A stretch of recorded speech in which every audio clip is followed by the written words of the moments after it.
Мен 33 мектеп лицейінің 3-ші Б сынып оқушысы Ерімбетова Аминамын. Мен Абай Құнанбаевтың өлеңдерін жақсы көремін. Қазір мен сіздерге біреуін оқып берейін. Құлақтан кіріп бойда алар, құлақтан кіріп бойда алар, жақсы ән мен тәтті күй, көңілге түрлі ой салар. Әнді сүйсең менше сүй, дүние ойдан шығады.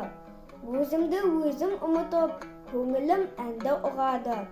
Жүрегім бойды жылытып, аңсаған шөлде су тапса, бас қоймай ма бастауға, біреу түртсе я қасқа, бой тоқтамас жасқауға, бір күйгізіп, сүйгізіп, ескі өмірді тіргізер, өмір тонын кигізіп, жоқты бар қып жүргізер.